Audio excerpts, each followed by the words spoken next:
네, 정유실의 뉴스 브런치 듣고 계신 지금 시각 10시 46분이고요. 친환경을 넘은 이제는 필환경의 시대, 기후변화의 심각성을 좀 되새기면서 환경 이슈를 살펴보는 환경하자. 오늘부터 저희도 신년을 맞아서 새로운 분과 함께합니다. 서울환경운동연합의 이유리 팀장입니다. 반갑습니다. 안녕하세요. 저희는 일전에 한번 뵙긴 했지만요. 네. 지금 제가 필환경의 시대 이렇게 지금 소개를 해드렸는데 이렇게 제안을 해주셨다면서요, 팀장님께서. 네, 맞습니다. 지금은 필환경 시대이고 이 모든 것은 기후위기와 연관이 되어 있다.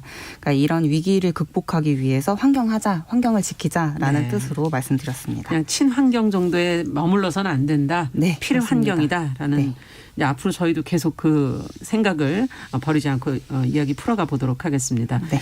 2020년이 정말 힘들었던 기후 위기라는 측면에서 크게 힘들었던 해였는데 2021년엔 그럼 어떤 환경 이슈들이 지금 나와 있나요? 2020년은 모두 잘 아시는 것처럼 전 세계를 뒤덮었던 코로나 바이러스, 네. 미국 캘리포니아와 호주의 산불, 그리고 한국에 50일이 넘었던 역대 최장기 장마가 있었죠. 근데 이게 지금 기후 위기가 내 삶의 전반에서 체감이 되고 기후 위기의 사회적 인식이 높아졌던 한 해였다면 네. 2021년은 시민 인식을 토대로 정책의 변화가 일어날 것이라고 예상이 되고요. 예. 또 그래야 하기도 하고요. 그렇죠. 그러니까 2021년도 하나씩 살펴보면 1월에는 미국 바이든이 취임을 하면서 대선 공약으로 내세웠던 파리 협정 복귀를 올해 상반기에 진행을 할 예정이고 네.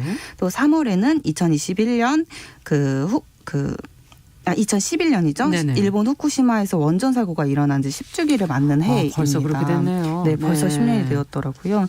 또 4월에는 서울시와 부산시의 보궐선거가 있고요. 예. 11월에는 2020년에 코로나로 미뤄졌던 COP26 기후변화 당사국 총회가 영국에서 열릴 예정입니다. 아니 근데 여기에 뭐 보궐선거가 왜 들어가 있죠? 환경 이슈인가요 이것도?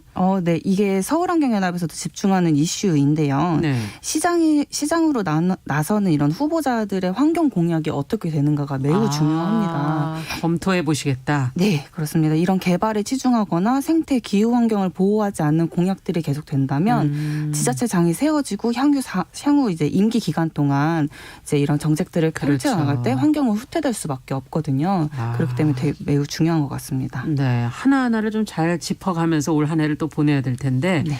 21년 그럼 올해부터 달라지는 것들도 있다면서요. 환경 분야에서 어떤 것들이 있는 건지. 네, 2021년도에 바뀌는 것들이 되게 다양히 있더라고요. 그래서 하나하나 살펴보면요. 네. 올해부터 색이 없는 투명 페트병을 의무적으로 사용을 해야 합니다. 모든 음료를 담는데. 예, 맞습니다. 2019년 12월부터 시행된 자원 재활용법에 따라 먹는 샘물과 음료 페트병은 투명 페트병 사용이 의무화되었고요. 또 라벨이 떨어지지 않는 일반 접착제의 사용이 금지되었습니다. 요즘엔 잘 떨어지더라고요. 간혹 안 떨어지는 게 있긴 있었어요. 근데 되게 화나지 않으세요? 네, 안 뜯어지니까 네. 어떻게 할 방법이 없어요. 네, 이런 네. 접착제 사용이 금지되었습니다. 네. 그렇군요. 네. 또 연말부터 이제 시행이 된 것인데요. 지난 12월 25일부터 공동주택 투명 페트병의 분리 배출이 의무화되었습니다. 이미 하고 계신 곳들이 많을 텐데요. 네. 현재는 150세대 이상이면서 승강기가 설치된 아파트 등의 공동주택만 의무 관리 대상이었는데요. 예. 올해 2021년 12월 25일부터는 연립 빌라 등 이런 의무 관리 비대상 공동주택과 단독주택에서도 확대 시행될 예정이라서 거의 다가 그러면 해야 된다는 거네요. 예, 이제 맞습니다. 올해부터는. 네네. 그래서 투명 페트병 같은 경우는 내용물을 비우고 라벨을 완전히 제거한 뒤에 찌그러뜨려서 별도 수거함에 버리시면 됩니다. 별도 수거함이 이제 마련이 된다는 거군요. 네, 맞습니다. 네. 이게 딱 한번 물에다 씻어야 되더라고요. 내용물 싹 비우고서는. 네, 그다음에 깨끗하게 씻으셔야 돼요. 예, 라벨 제거하고 또 찌그러뜨리라고 얘기하시더라고요. 네. 자, 그러면 근데 이게 분리배출 제도가 아무리 한다 해도 너무 배달도 많아지고 급증하면서 플라스틱 문제가 지금 또 대두가 되고 있잖아요. 이와 관련된 제도는 없는 건가요? 있습니다. 요거는 좀 예정으로 밝힌 부분인데요.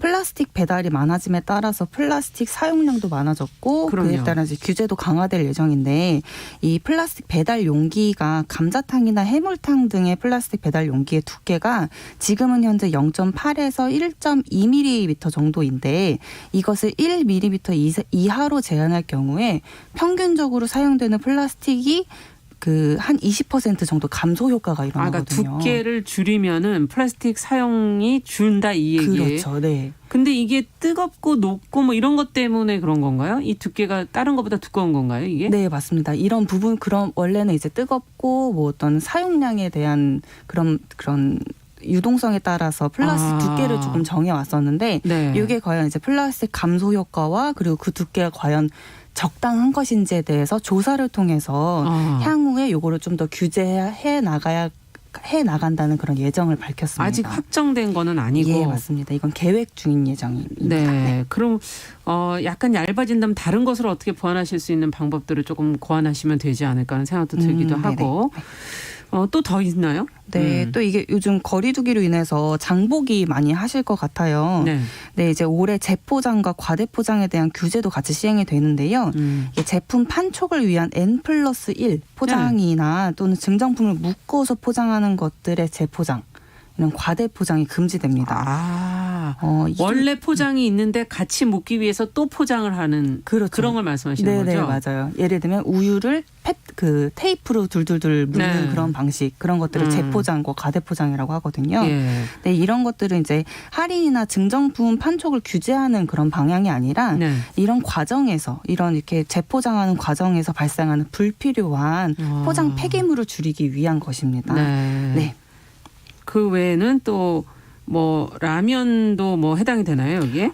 라면 번들과 같은 것들은 공장에서 포장된 상태로 출고되기 때문에 이런 종합 제품 같은 경우는 규제에서 제외가 됩니다. 네.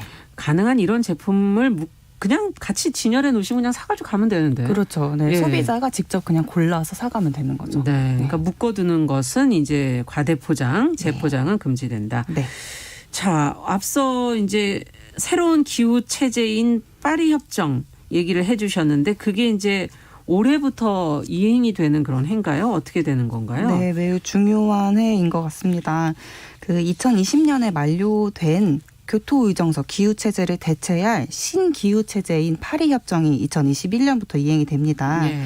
그 파리협정은 모든 당사국에게 온실가스 감축 의무를 갖게 하고 지구온도 2도씨를 넘지 않도록 하는 목표를 가지고 있는데요. 네. 여기에 1.5도 목표를 추가해서 지구온도 상승 1.5도 목표 달성을 위해 노력해야 되는 목표도 같이 존재하고 있습니다. 네. 근데 이건 지구 전체의 온도니까 각자는 어떤 노력을 해야 될지는 또 따로 정해지는 거겠죠? 그렇죠. 되게 상세한 내용들이 되게 많은데 예. 요거를 좀 이제 기후변화 대응을 위해서 모든 당사국이 온실가스 감축 목표를 갖는 것처럼 한국도 열심히 노력을 해야 될 때이거든요. 네. 그러니까 작년에 전국 지방정부와 국회가 결의했던 기후위기 비상선언이랑 정부의 2050 탄소중립 선언이 2021년도가 되게 중요한 이유가 이런 선언을 넘어서 구체적인 로드맵과 그리고 정책으로 실행해 나가야 될 때이거든요. 예.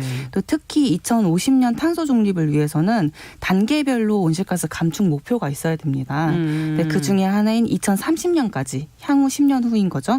2030년까지 온실가스 감축을 얼마나 할 것인가 이 목표가 지금 현재는 구체화되어 있지 않아서 이런 감축 목표에 대한 강화가 중요한 정책 이슈로 꼽힙니다. 그렇군요. 그러니까 단계별로 2050년까지 어떻게 해 나갈 것인지. 네. 그리고요. 그리고 이런 국제사회가 또 올해 11월에도 유엔에서 COP26이 예정되어 있는 것처럼 네. 국제사회가 한국에 요구하는 온실가스 감축 압박이 상당히 강해질 것으로 예상이 되거든요. 한국에는 석탄발전소 되게 많고 그리고 심지어 석탄발전소를 해외로 수출하고 있는 국가이기도 하고요. 네. 이거는 천천히 한번 살펴볼 텐데요. 올해의 이런 여러 변화와 함께 2021년도에는 기후변화와 환경 문제 해결에 더욱 노력하는 한 해가 되기를 바라고 있습니다. 네, 이제 구체적인 목표들이 세워지고 그에 따라 행동으로 이제 옮겨야 될 때다라는 얘기신 것 같아요. 네. 자, 앞으로도 꾸준히 환경 문제 저희가 발굴하고 더 전해드리도록 같이 노력을 해보겠습니다. 오늘 말씀 잘 들었습니다. 감사합니다. 감사합니다. 네, 환경하자 서울환경운동연합 이우리 팀장과 함께 올해 환경 이슈 달라지는 제도 검토를 해봤습니다. 자, 정용실의 뉴스 브런치 1월 5일 화요일 순서도 같이 여기서 인사드리도록 하죠. 저는 내일 오전 10시 5분에 뵙겠습니다. 감사합니다.